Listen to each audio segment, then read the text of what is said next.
Are you satisfied with your understanding of sustainability? If you are not, imagine a journey together, a pluralistic one, with academia, innovators, startups, NGOs, all looking for solutions to the greatest challenge of our time. My name is Samuele Tini, and this is the Sustainability Journey. Welcome to a new episode. Today, we are going to discuss the role of activism and the role of movement, and we do it with somebody who has got the headlines, we might say, for the past year. So I'm very pleased to have here a change maker and a leader, Dr.Gail Bradbrook. She is the co-founder of the Extinction Rebellion. So thank you so much, Gail, for being here with us today. You're welcome. It's nice to be here. Gail, Extinction Rebellion has made the headlines, and we know you have also an awful lot of things going on and new initiatives. But our usual question for our guest is, who is Gail? What is your journey? Thank you. In a nutshell, I'm the daughter of a coal miner. So I have a fossil fuel background, working class background. I'm a trained scientist. I did a PhD in molecular biophysics. I'm a mother of 2 children, and especially fascinated with how change happens and the necessity for change. And it's an ongoing life story to wonder how we bring about the necessary change in this time, and even asking the biggest questions, why would a species destroy life on Earth? So that's kind of who I am. A bit of a nerd, really, all said. And change, you say that a keyword, change, and the role of systemic change. So can I ask you, why and what do you think about this, and how we can really change the system that we are in, especially looking at the crisis that we are, the climate crisis? It's a really, really big question, because this is a system. It's not just a capitalist extractive economic system. It's also a paradigm of domination and control that's probably been running for several thousand years, speeded up in the last 500 with colonialism and neocolonialism and neoliberalism, but it's been around for a long time, and it includes a systemic feedback loop called the success to success mechanism, which means that if you get a certain amount of power and wealth, you can use that to get more power and wealth and to capture democracy.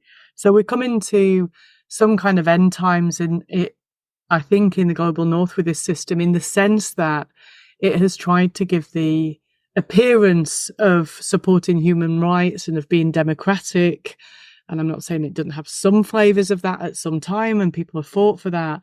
But underneath that, there's always been a system of domination and control and extraction that our family in the global south, especially, and working class people all over the world, have really suffered at the hands of. How do you change such a system? You're not going to change it by asking it to change, or asking people that appear to have positions of power to make the change.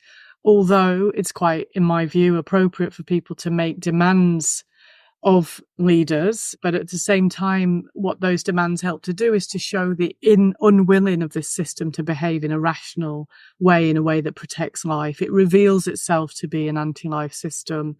So what civil disobedience has been able to achieve in the last few years is to break through the silence around climate change, the climate denial, and to bring it more into public consciousness as something of deep concern. What we've not managed to do yet, which is really essential, is to assert economic power. And that's a much harder thing to do.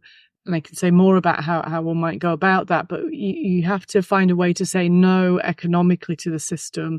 And of course, part of what you also have to do is to start building alternative structures and systems at the same time within this one, which is not easy, because this one will resist it and it won't fund it. And, starting a business like a B corporation in this environment, there can be an uphill battle, but we do need to build the kind of what some people call post-capitalist infrastructure as this system actually falls to pieces, as the climate system moves into a different state and creates chaos and the food systems collapse around the world. We're not looking at good times ahead, but there are then in all of that opportunities to try and build anew.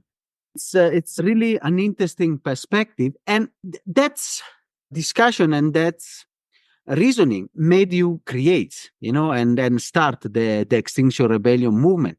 And of course, I want to ask as the first question, why, when you and with your co-founder called it Extinction Rebellion, and which were the objectives of the movement? Yeah, we were part of a collective called Rising Up that had originally been called Compassionate Revolution. And maybe to say that because ultimately many of us have got a revolutionary perspective on how change needs to occur. Extinction Rebellion was a kind of campaign, I guess, that became a social movement. It spread to over 75 countries, and there's over 1,000 groups in different parts of the world. And we had three main demands. One was for leaders to tell the truth, to actually come out and own the dire straits that we're in and the need for urgent and rapid change.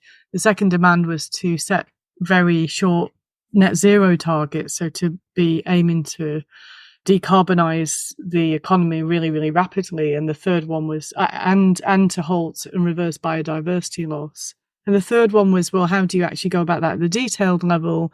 It wasn't for Extinction Rebellion to be coming up with the details on that, because there are debates within that, and that we wanted a citizens' assembly to review what possible policy changes could be made.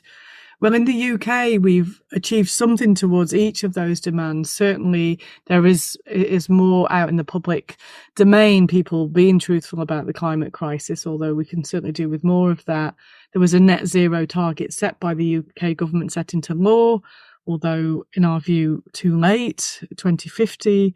And there was even a citizens' assembly that looked at the detail, but the government hasn't taken up the policies.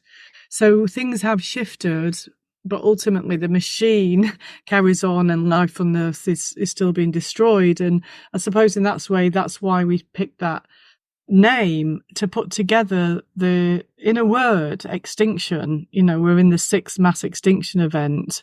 This is what's happening, and it's not happening by accident. It's been done to life on Earth by human activity.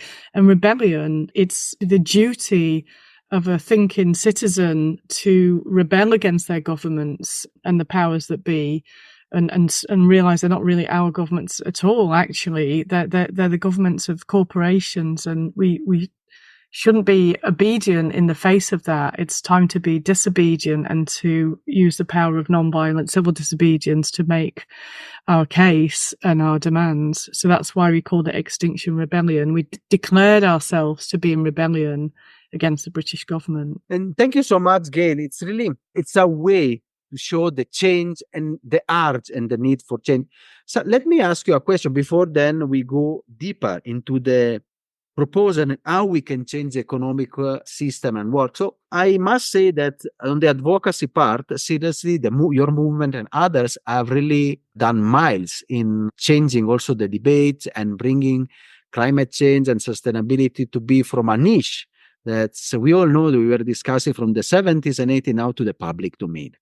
Some critics, and I might ask you, I know you are now in other work within the movements, but I want to ask, some critics might say that these protests sometimes that are a bit very lively, we can put it in this way, or maybe they can stop traffic, or others may be counterproductive and create also a sort of movement against and be counterproductive for your movement. What is your response on that? Well, it's interesting you're saying that, because let's look at it through a systemic lens. What you're saying is incorrect. It's not held up by the social science. You could look at social change lab research, for example. So why is that said so often? That's more my question back to you. Why do you think that might be true? Where have you heard that from? Because what's happened is our movements have been successful. They don't put people off the cause. If anything, they encourage more people to join. But we never set out to be liked. We set out to start a conversation. You don't get the coverage you need. You don't get the exposure. You don't get the thing tabled if you stand by the side of the road and wave a placard around. People ignore you. In fact, in Extinction Rebellion, the tactics recently have been about not disrupting the public. And it's not all about media coverage, but media coverage is certainly part of what the process involves. And we had 2 people from Just Stop Oil, and we had 100,000 people on the streets twice. 2 people, 100,000. Vast more coverage for the Just Stop Oil, which did more disruptive tactics and are known for roadblocking. So just in terms of coverage, it's the press that creates that need by not doing their job properly in the first case. But behind the scenes, we know that there are networks of lobbyists funded by big oil and fossil fuel and other interests that put pressure on activists and activism, call us extremists, all this sort of nonsense. And they organise against us. They've written even protest laws and that have been taken on the statute books. And they sow seeds that say things like, oh, you're just setting people against you. And before you know it, this idea pops up, like climate denial did. It pops up here, it pops up there. Everybody's saying it, everybody's repeating it. And it's a propaganda machine. And who actually does the research? Like, oh, where is the evidence for that being true? It's not true. The evidence is the opposite. So I think look at it through a systemic lens. When you think about something to do with climate change and you think you have an opinion about it, where did you get that opinion from? Because after climate denial, we're now in a stage where there are 12 discourses of delay that those same lobbyists, PR agencies, etc., Hill and Knowlton, well known for it, have been sowing out into the world. So, for example, if you go onto a podcast, you can expect somebody to say, or a news program, what about India and China? What aboutism? That's one of them. Or you should make change as an individual, or like, oh, technology is going to save us. There's a whole pile of things that, or it's all too late now anyway, so why bother? Oh, we've got targets, we just aren't quite meeting them yet. There are a whole series of things that are happening. And they will influence what people think, and they think they're having opinions, but they've been sown by lobbyists. So it's important to really look at sources of information and and challenge what you think you might know about something. That is very important. Thank you for that, because it's, of course, what we are doing in the post, giving voice to different people, giving different perspectives, and so people, they can have a reasoned opinion. And I want to ask this question. Usually the movement is known by and all the movement, not only Extinction Rebellion and other, it's more on the critics to the system work. So what is the old oratoria that we were studying in school is the pars destruens, what you destroy. But what is the proposal? What is the Extinction Rebellion proposal? What in the oratory was called pars construens. So what is the future that the movement envisages? From an Extinction Rebellion point of view, we've been saying for a long time that we need to upgrade democracy, that there is deep issues in democracy, it's captured to vested interests, and that in order to trust people's voices, we need to listen to deliberative processes like the citizens' assembly processes. And then in terms of what those assemblies might come up with, there are many, many different things that can be done in the world to make change at this time. There are alternative economic systems. I personally am a big fan of degrowth and some aspects of circular economies.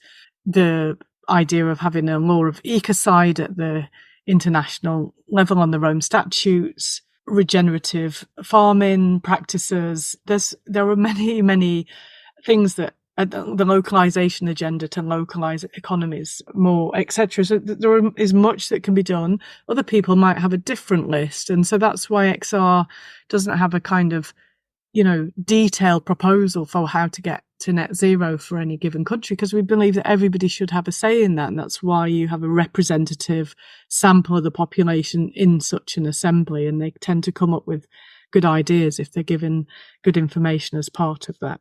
And thank you, Gail. And one of the initiatives you are spearheading now within the movement is the Extinction Rebellion being the change. Can you tell us more about it? Yeah, I think what one of the things that Being the Change wants to do is to come from this deeper perspective of what really is the nature of the problem that we're facing. So when you first get alarmed about climate change and sort of wake up to the environmental crises that we're in, you might start to notice there are meta crises, there's a mental health crises, there are inequality crises, and they have root causes. And so that's a journey that we believe people need to go on to educate themselves, because we live in a miseducation system that's making us think that everything's more or less okay. You just need to tweak a few policies here and there. No, the political economy that we're in is grotesque, and it's based in colonialist extraction. So part of Being the Change is to take oneself on that journey of deepening the understanding and therefore like what needs to be done. And I guess I was spurred on that journey through relationships with my family who aren't racialized as white, who come somewhat from outside this paradigm, who are part of the global majority. So family who are Pan-African reparationists, Sufi practitioners of somatic processes to listen to the body's wisdom. So things that may seem not directly connected to climate change, but actually are deeply connected. Where does the system of extraction show up in ourselves? How does it create divisions? How does it prevent us from collaborating? Who does it suggest that we listen to and who we are less likely to listen to? And where does power lie in the world? So one of the things that can happen with the Global North movements is that we feel that this is all about us and the change is going to come from us. And of course we have our role to play and we must. But where my eyes have been open is to look wider at the brilliant leadership across the world. So for example, Petros in Colombia, that XR had a little bit to do with in terms of his election, by the way. Very, very powerful, progressive voice. And then you may be aware that there's been deep change in West Africa, actually, in the Alliance of Sahel States. There's a decolonial struggle there right now. It's misinterpreted, often online. I was invited to go there as part of a delegation. There are people, the military took over the governments throughout puppet leaders, and there was a deep backing by the people for that decolonial change. And where that's interesting from a climate change point of view, and where I find common cause with my family there in West Africa, is that they are saying no to France having uranium for 80 cents a ton when it's 200 euros on the open market. Burkina Faso saying we don't recognise colonial debt. Mali doing debt audits, etc. So the idea that family in the global south would start to say, no, you're not having our stuff for next to nothing. We're in charge. We're deciding what's best for our country. And we don't recognise these debts. And also what the Alliance of Sahel States are talking about is creating their own currency. Now that if you look at what Jason Hickel, who's a leading degrowther, talks about with Dongo Samba Sayal, modern monetary theorist, that's a form of unilateral decolonisation that could spur degrowth in the global north. So that's a long way of saying that the global elites that keep running an economic system that's destroying life on earth, how can we challenge their power? One way is to support our family in the global south in their struggles for sovereignty. It's not all about what we do in the global north. And begging the elites to change isn't going to do it. We have to say no. A thing that we could do in the global north is refuse to pay bills. Like I've not paid one of my water bills because of the pollution in the water. We also have ways we can push economic pressure. So it is an interesting, it's an interesting perspective. And I want to ask, what is the future of this movement and the movement, the different ways and movement in asking for change and systemic change in our economic systems? Well, as I say, I know probably a language difference, but asking for change is probably not going to do anything. We have to make the change happen. Partly, the systems are in collapse right now, and how that collapse comes about remains to be seen. But the climate system, the finance system, and the food system are all very deeply intertwined, and they underpin civilizations. And so, a leading collapsologist, Professor Jem Bendell, says from the data that civilizational collapse started in 2015. And you can feel that if you're living in the global north, the erosion of public services, the falling to pieces of public well-being of the, shared spaces. And as that accelerates, my view is that the movements need to focus on deep work in communities to socially prepare together and create the post-capitalist infrastructure that's needed. So how will we make decisions together? You can see elements of this when there's hurricanes, mudslides, etc. People face terrible experiences together, and they can come through it if they can self-organize and make decisions well. So there are emergent practices thinking about mutual aid and how that can sow the seeds for a new world. In that way, I'd recommend Adam Greenfield's book, Lifehouse, for people to consider the times of collapse need. And if you want to think more about how the systems show up in you and how to help be the change and grow away from those systems, then I very much also recommend Hospice in Modernity by Vanessa Mercado de Oliveira. Thank you, Gail. And as a last question, we have discussed a lot about emerging markets. I mean, a different perspective. That's the one you have put, no? Emerging markets, the role of the new areas. I want to ask you about this. I mean, because you might have a different perspective about China and India, about Africa, the IMF. You might not be very happy to discuss about, but IMF christened this century the African century and the Middle East and others. So some people argued in this podcast that we should move away just for having the global north, but actually movements and sustainability and work will be solved by in the South and in the emerging markets. I want to ask your perspective on that. How do you see the new shift that is there, and which is the role they can play, the new players and the new elite also in the world? I think, as I said, that I think the power in the global South is about global South family saying no to extraction and rejecting the neoliberal paradigm, rejecting the idea of they already have markets in the global South. You know, it's markets, a phenomena of people getting together and trading, capitalist markets in which there's a need for continued economic growth, inherently problematic. I mean, the Sustainable Development Goals, for example, make themselves into a nonsense in my view, because I always forget if it's 7 or 11, but the goal that says we should have decent work, yes, indeed, I agree with that. And economic growth, no. Economic growth is generally really, really bad. After a certain level, if your country is underdeveloped, then yeah, a certain amount of increased economic activity is a good thing. But how do we get to a steady state? If you're trying to drive change within the paradigm of economic growth, you're going to destroy the planet. That is a well-established fact, I would say, based on various literatures. And if you want probably a go-to reference on that, that would be Tim Parrique, who again is another degrowth. But the argument's done. Really, it's a kind of a version of the insanity that tries to keep the current story alive and then just disguise it in some greenwashing. I don't know particularly more detail about, you know, where other countries want to move towards in their development. I mean, that's a thing for people to be in together. But I would say, look at the devastation in the global north. Look how unwell we are. Look how unwell our rivers are. Look how unwell our children are. Don't copy us.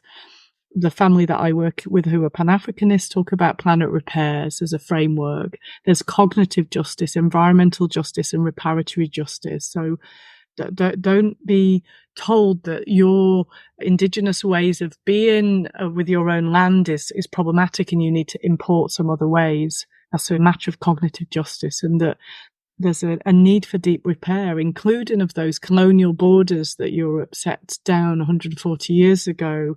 And if people want to do something on that point, please join Praler, PRALER.net. We have a conference to look at 140 years since the Berlin Conference coming up and other decolonial practices.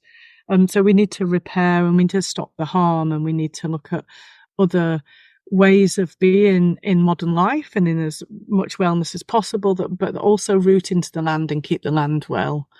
And I don't look to the IMF for steers on that, to be honest. No, it's interesting. I mean, it's a different perspective. Of course, discussing and being the global south for many years, the main discussion is how we can reach and be the same consumption and the same work. So the transformation that you say from citizen to consumer, that has been in the past 100 years, the transformation and the rise of capitalism, I can see it and I see it every day. And of course, it has led to some improvement. On the other side, the downside has been the destruction of the natural capital, as we call it, in a very big way. So if we continue in this road, as you say, copying the models that have been done in other areas, it might be even very problematic. it will be very difficult. I mean, but it's already happening. I mean, I understand your voice, but I see it every single day. Every single day we consume more soils. Every single day we cement more. Every single day. So it's not easy. It's something. Well, this is what I mean by the system, though. It's a success to success mechanism. Those that have got money and power will use it. They'll go to new places to extract. There's a fight against lithium mining in Ghana at the minute, for example. You can't live without clean water and clean air and a healthy soil. Half the world's going to die. That's the prediction. And as the last question, I want to ask, which is the message you want to leave to our audience? Even to people that they might not think, or they might be not in line with your line of thinking. I really like this initiative called The Week.oo. It's a place to go and be with your family and friends online and really understand the nature of the crisis that we're in, and to go through a journey together to find out what's yours to do.